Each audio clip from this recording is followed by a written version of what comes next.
திமுகவினுடைய மரபணுவிலேயே ஹிந்து விரோதம் இருக்குது. இந்துக்கள் எதை செய்தாலும், இந்து அமைப்புகள் எதை செய்தாலும் அதை தடுப்பது, ஏளனம் செய்வது, கேலி பேசுவது, இந்து இயக்கங்கள் வளரவிடாமல் செய்ய வேண்டும் என்ற முயற்சி செய்வதெல்லாம் திமுகவினுடைய மரபணு. அவங்க எப்பெல்லாம் ஆட்சிக்கு வர்றாங்களோ இதை அவங்க தொடர்ந்து செய்து கொண்டே இருப்பாங்க. இது உண்மையான செக்குலரிசம் இல்லை என்பதை பலமுறை சொல்லியிருக்கிறோம்.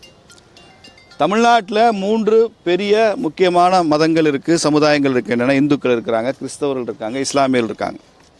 எல்லோரையும் சமமாக பாவிப்பது தான் ஒரு செக்குலர் அரசாங்கத்தினுடைய கடமை.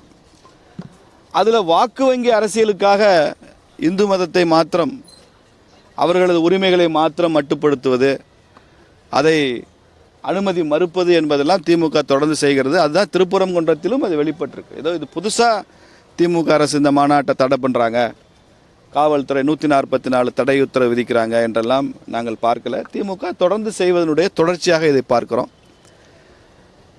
திருப்பரங்குன்றத்தில் என்ன இஷ்யூ என்பதை நான் மறுபடியும் விலக்கி சொல்ல வேண்டாம். கடந்த 1 மாதத்துக்கு மேலே ஊடகங்கள் அதுதான் பேசுபொருளாகி கொண்டிருக்கு. சில மதவாத அடிப்படைவாத அமைப்புகள் அங்கே செய்த சில செயல் இந்துக்களை கொந்தளிக்க வச்சிருக்கு, ஒரு உணர்ச்சி ஊட்ட வச்சிருக்கு. குறிப்பாக முருக பக்தர்களுக்கு அது ஒரு மிகப்பெரிய தாக்குதலாக இருக்குது. அதனுடைய எதிர்வினையாக தான் இந்த மலையினுடைய உரிமை மீட்பு இந்த போராட்டம் நடந்து கொண்டிருக்கு. நாளைக்கு போராட்டம் 4ஆம் தேதி நாளை மாலை. இதை நடத்துகிறது இந்து முன்னணி அமைப்பு. சகோதர அமைப்புகள் RSS, விஸ்வ இந்து பரிஷத்து, பாரதிய ஜனதா கட்சி, இது மாதிரியான பரிவார அமைப்புகளும் இதில் நாங்கள் சேர்ந்து கொண்டு இதை ஒரு வெற்றிகரமான போராட்டமாக மாற்ற வேண்டும். ஏற்கனவே திருப்பரங்குன்றம் மலை சம்பந்தமாக, கோவில் சம்பந்தமாக நிறைய வழக்குகள் நீதிமன்றத்திலேயும் நிலுவையில் இருந்து கொண்டு தான் இருக்குது. அதனால் இதெல்லாம் மக்கள் கவனத்துக்கு கொண்டு வருவதற்காக இந்த போராட்டம் நடத்துகிறோம். வழக்கம் போல் அனுமதி மறுப்பு, வழக்கம் போல் காவல்துறை கெடுபிடி. தமிழ்நாட்டினுடைய பல மாவட்டங்களிலும் இந்து முன்னணியினுடைய அந்த சுவரொட்டிகளை போய் இந்த போராட்டத்திற்கு அறைகோல் விடுத்த அந்த சுவரொட்டிகளை ஒட்டிய இளைஞர்கள் மீது, தம்பிகள் மீதெல்லாம் வழக்கு ரிமாண்ட் பண்ணுறாங்க. வழக்குன்னா ஏதோ ஒரு எஃப்ஐஆர் போட்டாங்க, ஸ்டேஷனில் வச்சு விசாரித்தாங்க, ஸ்டேஷன் பெயில் கொடுத்தாங்கல்ல, நான் பெயிலபிள் எஃப்ஐஆர் ரிமாண்ட். என்ன சுதந்திர போராட்டமாக நடக்குது? இது வெள்ளைக்காரன் ஆட்சி மாதிரி அல்லது அவுரங்கசீப் ஆட்சி நடக்குதான்னு தெரியல. அப்படி ஒரு சாதாரண சுவரொட்டி ஓட்டினா ரிமாண்டுன்றதெல்லாம் இது ஒரு அன்டெக்ளர்டு ஒரு எமர்ஜென்சிங்க. அது அறிவிக்கப்படாத ஒரு நெருக்கடி நிலையை இந்த திருப்பரங்குன்றம் முருக பக்தர்கள் மீது, அந்த உரிமையை மீட்டெடுக்க முயற்சிப்பவர்கள் மீது திமுக அரசாங்கம் தொடுத்திருக்கிறது என்று தான் நாங்கள் சொல்கிறோம். இன்றைக்கி அதிர்ஷ்டவசமாக நீதிமன்றத்தில் வழக்கு இன்றைக்கி போயிருக்கு. நீதிமன்றம் நாளை மதியத்துக்குள்ளே தீர்ப்பு சொல்வதாக சொல்லியிருக்கிறாங்க. நாங்கள் நல்ல தீர்ப்பை எதிர்பார்த்துருக்கிறோம். நீதிமன்றத்தை நம்புகிறோம் நாங்கள். ஏன்னா ஆட்சியாளர்கள் இவ்வளவு எதிராக இருக்கும்போது நீதிமன்றத்தை தான் நாங்கள் நாட முடியும், நீதிமன்றத்தின் கதவை தான் தட்ட முடியும். அதனால் எங்களுக்கு சாதகமான தீர்ப்பு வரும். திமுக அரசாங்கம் இந்த போராட்டத்திற்கு விதித்த தடையை நீதிமன்றம் அகற்றும் என்று நம்புகிறோம். நீதிமன்றம் என்ன சொல்கிறதோ அதன்படி நாங்கள் செயல்படுவோம் என்பதை இன்றைக்கி காவல்துறை அதிகாரிகளிடமும் மாவட்ட ஆட்சித்தலைவரிடமும் தெரிவித்திருக்கிறோம். அது அவங்களும் நீதிமன்றம் சொல்கிறது கட்டுப்படணும். கலெக்டரும் காவல்துறையும் அரசாங்கமும் நீதிமன்றம் என்ன சொல்லுதோ அது அவங்களுக்கு தான் they are bound to obey by the court order. அதனால் அதை ஏற்றுக்கொள்வோம் என்று சொல்லியிருக்கிறோம். அதற்கு இடையில் போராட்டத்துக்கு தான் தடை, ஆனால் கோவிலுக்கு போகிறதுக்கு அனுமதி மறுக்கிறாங்கன்னு கீழே இருந்து செய்திகள் வருது. அங்கே தைப்பூச விழா நடந்து கொண்டிருக்கு. நாளைக்கு காவடி எடுக்கணும்னு தீர்மானம் பண்ணி வச்சுருந்த குடும்பங்களெல்லாம் இன்றைக்கி எடுத்து முடிச்சிருங்க, நாளைக்கு உங்களை அனுமதிக்க மாட்டோம். இப்படியெல்லாம் கெடுபிடி காட்டுறது சரியா அப்படின்னு தெரியல.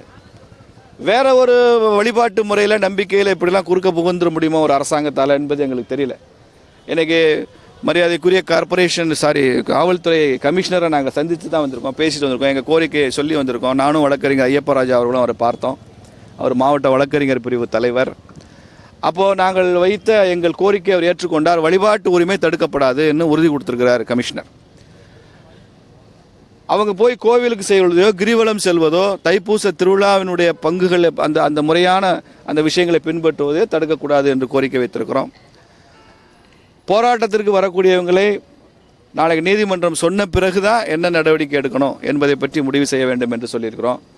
சுவரொட்டிகள் ஒட்டினார்கள் என்பதற்காக ரிமாண்ட் செய்தவர்கள் எல்லாம் விடுதலை செய்யணும்னு சொல்லியிருக்கோம். இப்படி கமிஷனரை பார்த்து கோரிக்கை வைத்து வந்திருக்கிறோம். கலெக்டரிடமும் இந்து முன்னணி சார்பாக என்று கோரிக்கை வைத்திருக்கிறார்கள்.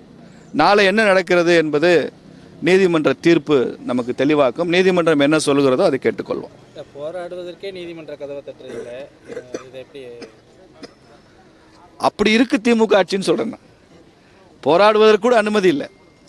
எந்த போராட்டத்துக்கு அனுமதி இல்லையே தமிழ்நாட்டில். பிஜேபி சமீபத்தில் நடத்தின இந்த 3 ஆண்டுகளில் சாதாரண ஒரு தெருமுனை ஆர்ப்பாட்டத்துக்கு கூட அனுமதி இல்லை. உடனே கைது தான், மண்டபத்தில் உட்கார வச்சுறாங்க ராத்திரி வரைக்கும். எந்த அனுமதிப்படுத்தாங்க? திமுக அரசை கண்டித்து தான் நாங்கள் செய்த ஆர்ப்பாட்டத்துக்கு அனுமதி மறுப்புன்னா 2 மாதத்துக்கு முன்னால் வங்கதேச அரசாங்கத்தை கண்டித்து ஆர்ப்பாட்டம் பண்ணுறோம் தமிழ்நாடு பூரா. திமுக சம்மந்தமே இல்லை. வங்கதேசத்தில் இந்துக்கள் பாதிக்கப்படுகிறார்கள், தாக்கப்படுகிறார்கள், கொல்லப்படுகிறார்கள். அந்த இந்துக்களுக்கு நீதி கேட்டு போராடுறோம். அனுமதி மறுப்பு. உடனே அன்னைக்கு மண்டபத்தில் சிறை வைப்பு, அன்று இரவு வரை சிறை வைத்து விடு. என்ன காரணம்? பக்கத்தில் நான் பல உதாரணம் சொல்லியிருக்கிறேன். மார்க்சிஸ்ட் ஆட்சி தான் நடக்குது. அங்கே பிஜேபி எதிர்கட்சி தான். பிஜேபியினுடைய எந்த போராட்டத்துக்கும் மார்க்சிஸ்ட் கட்சி அரசாங்கம் தடை சொல்வதில்லை, மறுப்பு சொல்வதில்லை. மம்தா பானர்ஜியை விடவா பிஜேபி எதிர்த்து ஒரு யுத்தம் பண்ணுற ஒரு முதலமைச்சரை பார்க்க முடியும்? மேற்கு வங்கத்தில் பிஜேபி மற்ற கட்சிகள் நடத்துகிற எந்த போராட்டத்துக்கும் அனுமதி மறுத்தாங்கன்னு இல்லை. மேற்கு வங்கத்தில் ஒரு பெண் டாக்டர் மேலே பாலியல் வன்முறை நடந்தது. அதை எதிர்த்து அந்த மாநிலமே கொந்தளிக்குது. எவ்வளவோ முயற்சி செய்கிறாங்க சட்டம் ஒழுங்கு கொண்டு வர்றதுக்கு. ஆனாலும் போராட்டத்துக்கு அனுமதி மறுப்புன்ற நிலை அந்த அரசாங்கம் எடுப்பதில்லை. இங்கே அண்ணா பல்கலைக்கழக மாணவி விஷயத்தில் என்ன நடக்குது? அந்த பாதிக்கப்பட்ட பெண்மணிக்கு, அந்த மாணவிக்கு நீதி கேட்டு போராடினா உடனே கைது. மகளிரணியே போராட்டம் நடத்தினாலும் அத்தனை மகளிரும் கைது. இது இப்படி ஒரு அடக்குமுறை எங்கேயாவது பார்த்துருக்கீங்களா நீங்கள்? திமுக எந்த ஜனநாயக வழிமுறையும் ஒரு போராட்டம், ஆர்ப்பாட்டம், பொதுக்கூட்டம், கொடி கட்டுறதுக்கு அனுமதிக்கிறது இல்லைங்க. பிஜேபி கொடி கட்டினா 10 கோடிக்கு மேலே கட்டாத, 20 கோடிக்கு மேலே கட்டாத. உதயநிதி ஸ்டாலின் ஒவ்வொரு மாவட்டமாக போகிறார். சமீபத்தில் தான் மதுரைக்கு வந்தார், ஜல்லிக்கட்டுக்காக வந்தார். ஏர்போர்ட்லேருந்து அலங்காநல்லூர் வரைக்கும் கொடிங்க. 40 கிலோமீட்டர் கொடி கட்டுறான் திமுக காரன். எங்களை 4 கோடி கட்டுறதுக்கு இந்த காவல்துறை படாத பாடுபடுத்துது. எப்படி? திமுகவுக்கு ஒரு அனுமதி, எங்களுக்கு ஒரு அனுமதியா?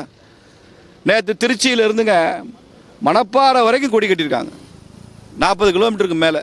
முதல்வர் ஐயா ஸ்டாலின் வர்றாருன்னு 2 பக்கமும் திமுக கொடி. நாங்கள் எங்களை கட்ட விடுவீங்களா? அப்படி அதெல்லாம் ஃபோட்டோ வீடியோ எடுத்து உங்களுக்கு அனுப்புவா? 40 கிலோமீட்டர் கொடி கட்டின காட்சியெல்லாம் உங்களுக்கு தெரியாதா? காவல்துறைக்கு இதெல்லாம் உதயநிதி ஸ்டாலின் வந்து எத்தனை கிலோமீட்டர் கொடி கட்டுறீங்கன்னு தெரியாதா?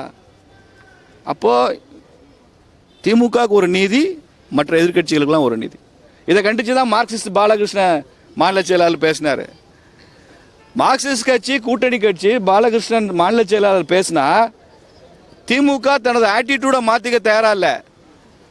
மாநில செயலாளர் ஆளை மாற்றுறதுக்கு தயாராக திமுக அங்கே மாற்றி விட்டாங்க. அந்தளவுக்கு பவர்ஃபுல் டிஎம்கே.